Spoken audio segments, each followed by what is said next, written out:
আমাদের গর্বের বাংলাদেশ আজকে আর ভালো নেই। কোথায় গেল বিচার বিভাগ আর কোথায় গেল প্রশাসন?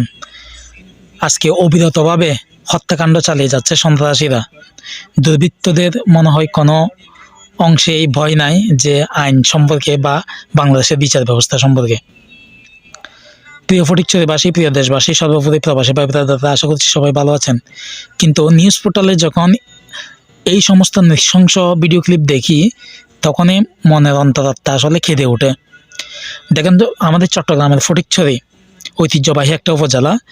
এই উপজেলায় আজকে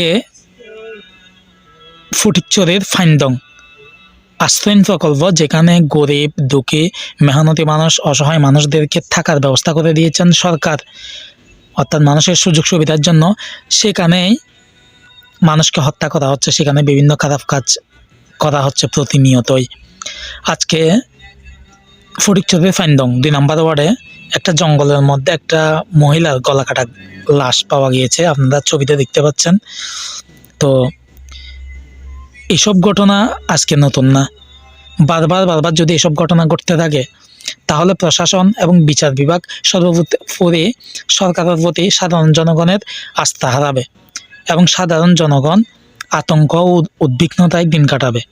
এই উদ্বেগজনক ঘটনা অবশ্যই মানুষের মনে এটাই জানান দিবে যে আমরা কোন দেশে বসবাস করতেছি।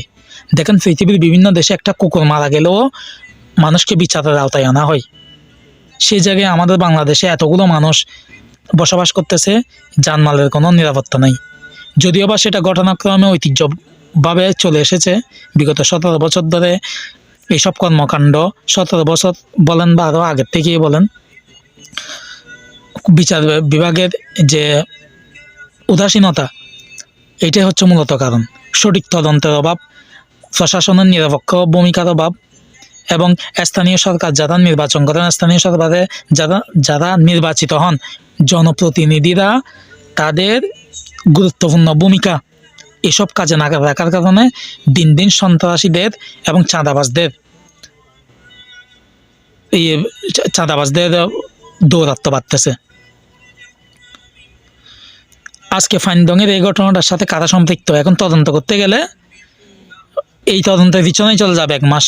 পরবর্তীতে আরেকটা ঘটনা ঘটবে, এই ঘটনাটাকে কেন্দ্র করে পূর্ববর্তী ঘটনাটাকে তখন আর ভালো চোখে গুরুত্ব সহকারে দেখা হবে না।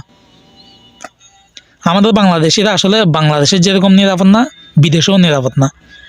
দেখেন, বাংলাদেশের প্রবাসী কল্যাণ মন্ত্রণালয় কি করতেছে, এরা আমাদের প্রবাসী ভাইদের উপর জুলুম নির্যাতন হচ্ছে,